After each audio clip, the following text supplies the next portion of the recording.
Hello viewers, I welcome all of you on my channel Inside Tarot 33। कैसे हैं आप सब? आई होप आप सब अच्छे होंगे और अपना ध्यान रख रहे होंगे। आज की जो रीड है वो एक जनरल टाइमलेस कलेक्टिव रीड है, सभी साइंस के लिए है, सभी जेंडर्स के लिए है। ओके, किसी भी रिलीजन के लोग इसको देख सकते हैं और जब भी वो इस रीड तक पहुंचते हैं तो ये रीड उनको कुछ गाइडेंस प्रोवाइड करने में उनकी हेल्प करेगी। राइट, सो आज की रीड का क्वेश्चन है कि आप जिस किसी पर्सन के बारे में सोच रहे हैं, जो भी पर्सन आपके दिमाग में, दिलो दिमाग में है, आप उनकी जिंदगी में क्या इम्पोर्टेंस रखते हो? आपकी इम्पोर्टेंस उस पर्सन के दिमाग में या उनकी जिंदगी में क्या है? ओके, टैरो के थ्रू जानने की कोशिश करते हैं। जो भी व्यूअर्स इस रीड को देख रहे हैं वो अपने पर्सन की लाइफ में क्या इम्पोर्टेंस रखते हैं। ओके, ये एक जनरल टाइमलेस कलेक्टिव रीड है, तो हो सकता है सभी को बहुत ज़्यादा रेजोनेटेड ना फील हो, किसी को ज़्यादा रेजोनेटेड फील हो, तो इट डिपेंड्स कि किसकी एनर्जी किस हद तक कैचअप हो रही है इस रीड में।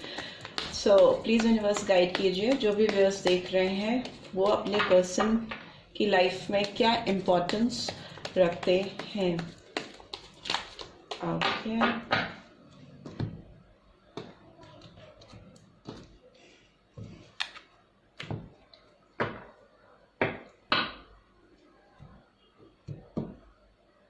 राइट, मैं साइंस और नंबर्स बताती जाऊंगी।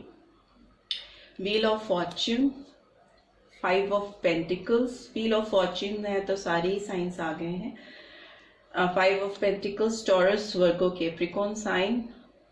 एंड 8 ऑफ सोर्ड्स, तो Gemini, Libra, Aquarius. One more card, queen of cups, Cancer, Scorpio, Pisces. And what else do we have? 6 of Pentacles, Taurus, Virgo, Capricorn. 8 of Pentacles, again Taurus, Virgo, Capricorn. And the Hanged Man. Okay. Number 12, the Lovers, Gemini sign. Number 6, Venus का number होता है। Okay, the tower, number 16 और 7, Scorpio again. Okay, devil, Capricorn, number 15 और number 6 could be significant. अभी मैं cards को explain भी कर दूंगी। And bottom of the deck is strength is in reverse, Leo sign. And number जो सिग्निफिकेंट है आपके लिए बॉटम ऑफ द डेक में, it's number 8। Okay, I will read both reversals and upright cards. जैसे वो आए हैं मैं वैसे ही रीड करूंगी, बिकॉज मैं पहले भी बोल रही थी और ऐसे भी मुझे लगता है कि कार्ड्स की ट्रू मीनिंग तभी डिलीवर होती है जब भी हम उनको, जिस तरह से वो टर्न अप होते हैं उस तरह से ही हम उनको रीड कर रहे हैं। डिवाइन ब्लेसिंग्स होना ज़रूरी है, बट लाइफ में दोनों ही एस्पेक्ट्स होते हैं जो साथ साथ पैरेलल चलते हैं, खुशी, गम, अच्छा बुरा, सुख दुख। तो टैरो में भी अगर हम सिर्फ अच्छा अच्छा ही बताते रहेंगे और कार्ड्स जैसे आएंगे उनको टर्न करके हम अपने ओर से इंटरप्रेट करेंगे, तो इट माइट बी पॉसिबल कि व्यूअर्स को जो देख रहे हैं ट्रू मीनिंग्स डिलीवर ना हो पाए। Right, so let's get started. आपको मैं सच ही बताना चाहूंगी, चाहे वो थोड़ा कड़वा हो या थोड़ा मीठा हो या खट्टा हो। राइट, तो इस पर्सन की हम बात करें, साइंस मैंने बता दिए हैं, नंबर सिग्निफिकेंट आपको जो है वो भी मैं बता देती हूँ। सारे साइंस आ जाते हैं, जनरल रीड है तो number 8 could be significant. Number 6 repeat हुआ है। Number 15, number 16, number 7 and number 8 again repeat हुआ है। नंबर 8 3 बार रिपीट हुआ है इस रीड में, 1 2 3। राइट, एंड नंबर 12 और 3 हो सकता है, नंबर 5 सिग्निफिकेंट हो सकता है। So these are the numbers which could be significant in your life as well as your person's life. And signs जो प्रोमिनेंटली आए हैं वो कैप्रिकॉर्न है, जेमिनी है, स्कॉर्पियो है, लियो है, ओके, पाइसन साइन है। तो ये साइन जो है वो बहुत प्रोमिनेंटली आए हैं। अपार्ट फ्रॉम दैट सबको ही ये रीड रेजोनेटेड हो सकती है, बिकॉज साइंस स्पेसिफिक रीड है नहीं। आपके पर्सन की हम बात करें कि आप उनकी लाइफ में क्या इंपॉर्टेंस रखते हो, तो मैं पीछे से प्रेजेंट पे आऊंगी और फिर प्रेजेंट से फ्यूचर की ओर भी आपको लेके जाऊंगी। इस पर्सन आपको, मुझे ऐसा लगता है ये पर्सन ना आपको पास्ट में छोड़कर आगे बढ़ गए थे। इन्होंने आपको, they left you in between somewhere. इन्होंने आपको प्रॉपर क्लोजर भी नहीं दिया और आपसे इन्होंने मूव ऑन किया, आपको कहीं बीच में छोड़कर। इस रिलेशनशिप को बीच में, मुझे लगता है कि एकदम किसी एक सिचुएशन पे आकर उन्होंने डिसाइड किया कि आगे क्या करना है, कैसे करना है, और वो आगे मूव ऑन कर गए बिना आपको प्रॉपर रीजंस दिए, ऐसा मुझे लगता है। और ये पर्सन जो है बहुत अपने आप में सेल्फ सैबोटाज की कंडीशन इनके लाइफ में थी उस समय। इनके सेंसेस इनका साथ नहीं दे रहे थे और ये बहुत स्टक फील कर रहे थे, बहुत ज्यादा फंस जाना, किसी चीज में उलझ के रह जाना, अपने सेंसेस का यूज प्रॉपरली कर ही नहीं पाना।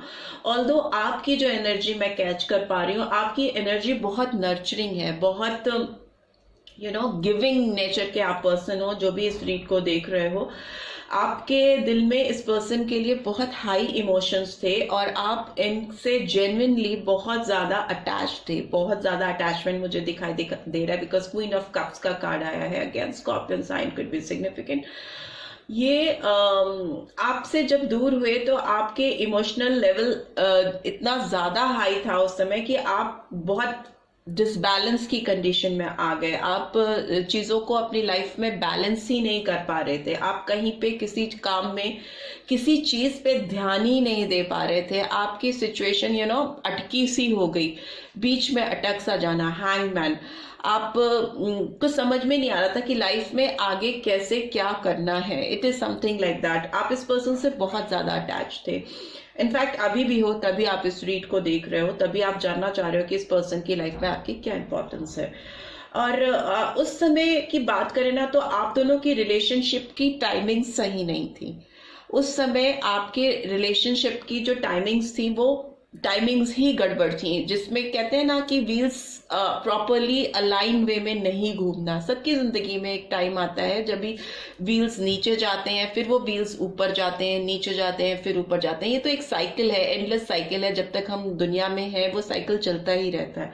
तो इस रिलेशनशिप की बात करें तो जब भी आप इस पर्सन के साथ, आप लोग के बीच में डिफरेंसेस आए और आप दोनों में प्रॉपर क्लोजर नहीं होने के मतलब प्रॉपर क्लोजर नहीं दिया इस पर्सन ने और आपसे डिपार्टेड हो गए, अलग हो गए, तो उस समय आप लोगों की टाइमिंग सही नहीं थी। इस रिलेशनशिप की टाइमिंग सही नहीं थी, टोटल डिसबैलेंस में थी ये। उस समय कुछ भी आप करते या वो पर्सन करते तो वो इस रिलेशनशिप के अगेंस्ट में ही जाता, बिकॉज वो समय आपकी रिलेशनशिप के लिए सही नहीं था और इस पर्सन ने आपको छोड़कर आगे उस टाइम पे वो बढ़ गए। ऑल्दो आपके इमोशंस बहुत हाई थे, बहुत ही ज्यादा हाई थे इस पर्सन के लिए और अभी भी हैं। अभी प्रेजेंट में ये पर्सन इस रिलेशनशिप पे काम करना चाहते हैं, बैलेंस लेके आना चाहते हैं, बट उनके जो खुद की समझ है, हैंगमैन, वो उनकी समझ जो है वो उनका साथ पूरी तरीके से दे नहीं पा रही। प्रेजेंट सिचुएशन में भी ये पर्सन कहीं ना कहीं अटके से हुए हैं, अटक से गए हैं, स्टक सिचुएशन है। ऑल्दो वर्क करना चाहते हैं, स्टेबिलिटी लेके आना चाहते हैं, एक प्रॉपर बैलेंस लेके आना चाहते हैं, बट उनके सेंसेस उनका अभी भी पूरी तरह से साथ नहीं दे पा रहे हैं। फ्यूचर में मुझे लगता है इस रिलेशनशिप में एक टावर मूवमेंट आने को है, एक झटका सा उनको लगने को है, जिस किसी की वजह से वो आपसे दूर गए थे या जो भी उनकी गाइडलाइंस थी जिनको वो फॉलो कर रहे थे, जिन चीजों को भी वो सोच समझ के आगे बढ़ रहे थे, उससे उनको धोखा मिलने वाला है। उससे उनकी लाइफ में वो हेड ओवर हील वाली सिचुएशन होती है, सर के बल गिरना, धड़ाम से गिर जाना। टावर मूवमेंट इज लाइक किसी को हिला के रख देना एकदम। तो ये मूवमेंट उनकी लाइफ में आने वाला है जो कि उनकी अवेकनिंग करेगा और उनको रियलाइजेशन कराएगा कि आप उनकी लाइफ में कितने इंपॉर्टेंट हो। लवर्स का कार्ड आया है, एक स्ट्रॉन्ग बॉन्ड को दिखाता है, एक स्ट्रॉन्ग पार्टनरशिप को दिखाता है। इट्स लाइक काइंड ऑफ बहुत ट्विन फ्लेम कनेक्शन, बहुत डीप रोटेड कनेक्शन। तो इस चीज का एहसास उनको कराने के लिए उनको किसी से झटका मिलने वाला है, बहुत जोर का झटका मिलने वाला है, जिससे उनको डीप रियलाइजेशन होता हुआ मुझे दिखाई दे रहा है। फ्यूचर में भी डेविल का कार्ड आया है, तो मुझे लगता है कि ये पर्सन आपकी तरफ एक जो पास्ट में ये इन्होंने क्लोजर नहीं दिया था और ये आगे बढ़ गए थे, ये पर्सन आपकी तरफ अभी इनको बहुत एडिक्शन फील होने वाला है। फ्यूचर में ये आपकी तरफ एक एडिक्टिव सी फीलिंग इनको आएगी। डेविल दिखाता है कि किसी रिलेशनशिप में को डिपेंडेंसी होना, किसी रिलेशनशिप में टॉक्सिसिटी होना, किसी रिलेशनशिप में इतना ज्यादा इंडल्ज हो जाना कि आपको उसकी लत सी लग जाना, एडिक्शन सा फील होना। तो रीड में तो यही निकल के आ रहा है कि फ्यूचर में ये आपकी ओर बहुत अट्रैक्टेड फील करेंगे, एक एडिक्शन सा फील होगा इन्हें, एक कोडिपेंडेंसी सी लगेगी कि सारी चीजें मैंने अपनी लाइफ में ट्राई कर ली, मैं उसको छोड़ के आगे भी बढ़ गया या बढ़ गई।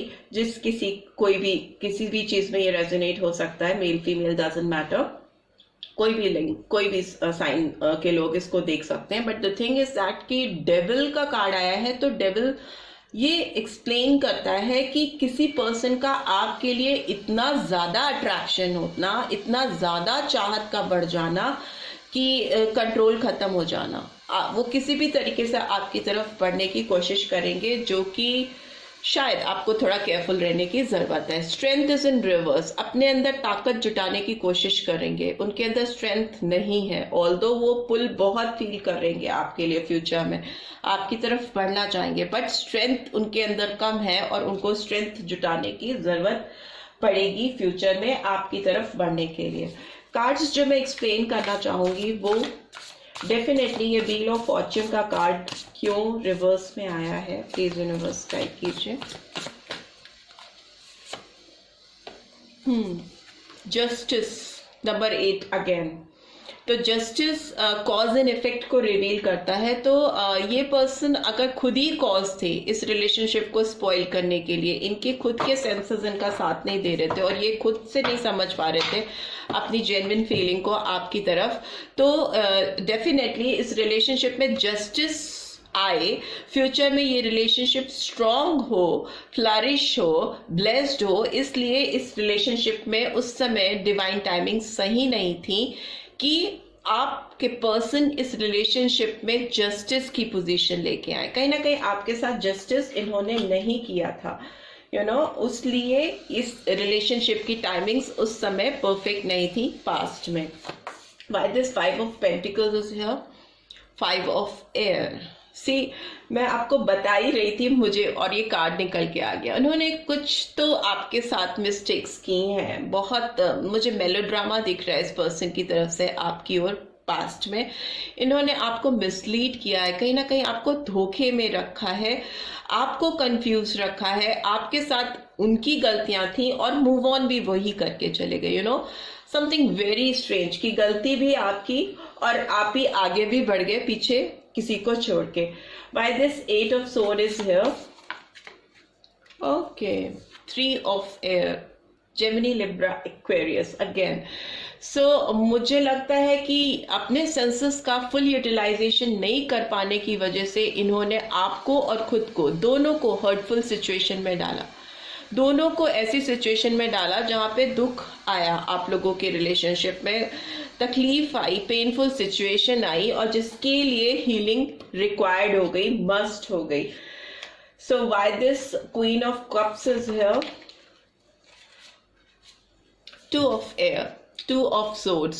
सी आपके जो पर्सन है आपके इमोशंस को समझ नहीं पाए, कंफ्यूज थे, इनडिसाइसिव थे, उनको समझ में ही नहीं आ रहा था कि उनके सेंसेस उनका साथ क्यों नहीं दे रहे हैं, वो आपकी तरफ अपने जेन्युइन फीलिंग्स को समझ क्यों नहीं पा रहे। It is all because of avoidance, वो अपने ट्रू फीलिंग्स को, ट्रू इमोशंस को ना समझ के दुनियादारी की चीजों में फंसे रह गए और अपने जेन्युइन कनेक्शन को अवॉइड किया उन्होंने, जबकि वो कनेक्शन उनकी लाइफ में बहुत ज्यादा इमोशनल फुलफिलिंग लेके आ रहा था, बहुत ज्यादा प्यार और इंटीमेट बॉन्ड लेके आ रहा था। By this 6 of pentacles is in reverse, renewable.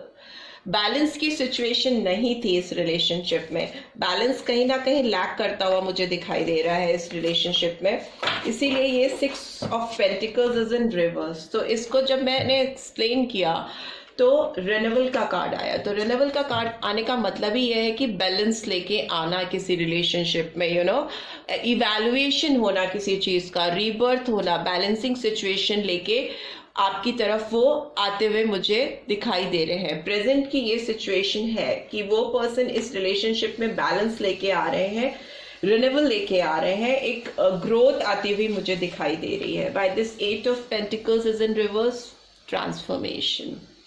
इस रिलेशनशिप पे तो उनको काम करना ही पड़ेगा, बिकॉज अगर उन्होंने इस रिलेशनशिप में काम नहीं किया, ट्रांसफॉर्मेशन नहीं लेकर आए, तो they will keep on working and working and working. वो एक एंडलेस लूप पे फंसे रहेंगे, उनकी डिवाइन टाइमिंग्स नहीं आएंगी इस रिलेशनशिप में।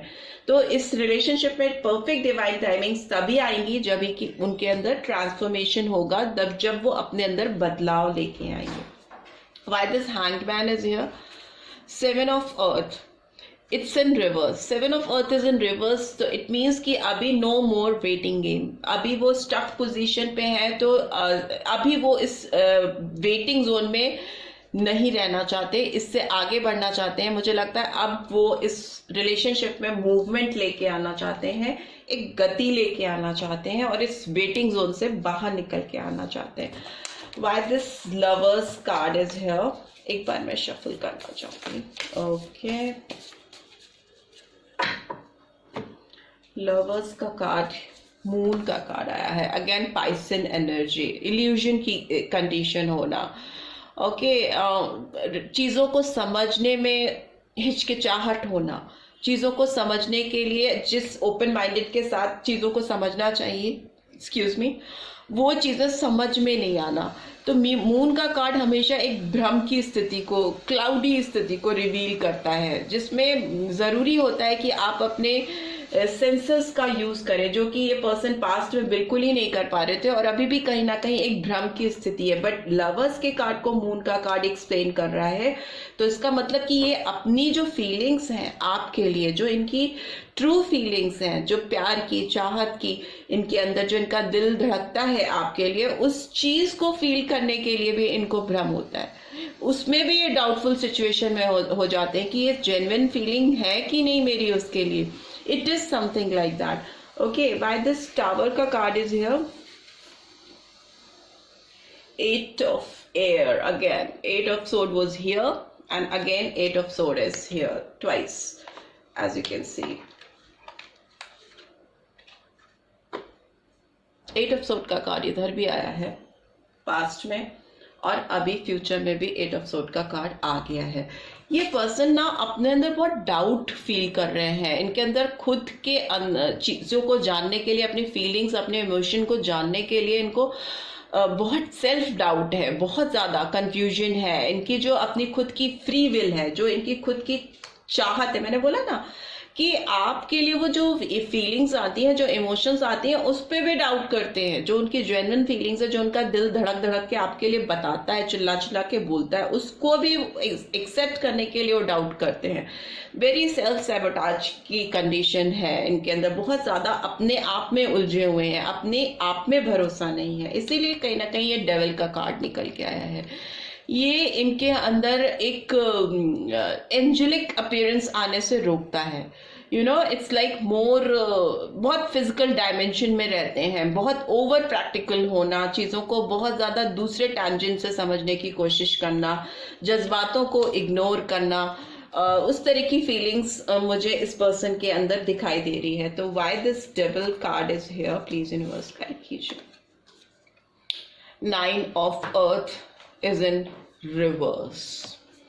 ये पर्सन इंडिपेंडेंस, इस रिलेशनशिप की जो एक इंडिपेंडेंस है, इस रिलेशनशिप की जो ब्यूटी है, जो एक बॉन्ड है, एक टुगेदरनेस है, उसको समझने के लिए इनको इंडिपेंडेंट पोजीशन पे आना पड़ेगा। इन्हें किसी की सुनने की जरूरत नहीं है, इन्हें अपनी बुद्धि का इस्तेमाल करने की जरूरत है, जो कि ये नहीं कर पा रहे। मुझे लगता है ये पर्सन लोगों की बहुत सुनते हैं, लोगों का इन्फ्लुएंस इनके ऊपर बहुत ज्यादा है, अपने ऊपर सेल्फ डाउट बहुत है, अपने प्यार के लिए, अपने खुद की रिलेशनशिप के लिए किसी और से ओपिनियन लेना कहाँ तक सही है? मुझे तो लगता है बिल्कुल ही गलत है। बट ये पर्सन लोगों की ओपिनियन लेते हैं, चाहे वो उनके फ्रेंड्स हों या फिर जिससे उनके कनेक्शन है, उनसे वो दे कीप आस्किंग कि मुझे इसमें ये क्या करना चाहिए, आगे कैसे करना चाहिए, आपके बारे में चीजें पूछना, जानने की कोशिश करना, अपने खुद की रिलेशनशिप के लिए, अपने खुद के पर्सन के लिए। मुझे नहीं लगता किसी और की ओपिनियन मैटर करती है, आपकी खुद की ओपिनियन, आपकी खुद की जेन्युइन फीलिंग्स ही मैटर करती है, जो कि ये पर्सन मुझे लगता है उसको नहीं सुन पाते हैं, नहीं एक्सेप्ट कर पाते हैं। Bottom of the deck is 6 of fire. But at the end of the day मुझे लगता है ये पर्सन इस रिलेशनशिप में एक रिकॉग्निशन लेके आना चाहते हैं, एक सक्सेस लेके आना चाहते हैं। इनको अपनी सेल्फ एस्टीम का एहसास होने वाला है, इस रिलेशनशिप की ग्रोथ कैसे होनी है, आप उनके साथ जुड़ने कैसे वाले हो, इस चीज पे मुझे वो एम्फेसाइज करते हुए दिखाई दे रहे हैं। बिकॉज रिकॉग्निशन इज समथिंग, किसी चीज को पहचानना, आपकी पहचान कर पाना, आप क्या हो और जेन्युइनली आपकी उनकी जिंदगी में क्या इंपॉर्टेंस है, उस चीज को समझ पाना और एक सक्सेसफुल, सफलता की तरफ इस रिलेशनशिप को लेके जाना। तो ऐसी फीलिंग्स मुझे फ्यूचर में इस पर्सन की तरफ से आती हुई दिखाई दे रही है आपकी तरफ। अब एनर्जी भी चेक कर लेते हैं, आपके पर्सन की एनर्जी आपके लिए क्या है, कैसी है। प्लीज यूनिवर्स गाइड कीजिए। ओके, येन एंड यांग का कार्ड आया है, एज यू कैन सी। ये पर्सन नंबर 22 और नंबर 4 कुड बी सिग्निफिकेंट। ये पर्सन आप दोनों एक दूसरे को कंप्लीट तो करते हो, कहीं ना कहीं आप दोनों का मैच एक परफेक्ट मैच है, और ये पर्सन इस चीज का इनको एहसास हो रहा है इस वक्त। और गार्डन एंड द गेट का भी कार्ड आया है, नंबर 30 और नंबर 3 कुड बी सिग्निफिकेंट। ये पर्सन आपकी तरफ बढ़ना तो चाहते हैं, बट इनको आपकी तरफ बढ़ने के लिए इस गेट को, एज यू कैन सी ये गेट है जो बंद है, इस गेट को खोलना पड़ेगा, इनको अपने दिल को खोलना पड़ेगा। चाबी भी इन्हीं के पास है, इनके दिल में लटकी हुई है। ओके, तो ये अगर इस गेट को खोल कर बाहर जाएंगे तो आपके दिल की चाबी भी इन्हीं के पास है। उसको खोलना बहुत डिफिकल्ट नहीं है इस पर्सन के लिए, बट इट्स जस्ट दैट कि इनको मूव करना पड़ेगा। The garden and the gate, इनको इस जोन से, जिस भी शेल में ये रह रहे, उस शेल से बाहर निकल के आपकी तरफ बढ़ना पड़ेगा, और इस चाबी से ताले खोलने पड़ेंगे ताकि इस रिलेशनशिप की सक्सेस आ सके। ऑल्दो आपको कंसीडर तो करते हैं वो अपना better half, but the thing is that कि वो उस चीज को एक्सेप्ट करें और आगे बढ़ें, मूव करें। Right, so this is all what I am getting. आपके पर्सन की तरफ से मुझे ये एनर्जी कैच हो रही है राइट नाउ, ये एनर्जीज निकल के आ रही हैं आपकी। अगर बात करें उनकी जिंदगी में क्या इंपॉर्टेंस है उसको लेकर, आई होप कि आपको थोड़ा सा गाइडेंस मिलेगी इस रीड को देखकर अपने पर्सन के बारे में। अगर मिली है then do give this video a like, and first time आए हैं तो सब्सक्राइब करके जाना नहीं भूलिएगा, और नोटिफिकेशन बेल जरूर से प्रेस कीजिएगा so that next video updates आपको मिल सकें। मिलती हूँ आपसे नेक्स्ट रीड में जल्दी ही। Till then take care, bye bye.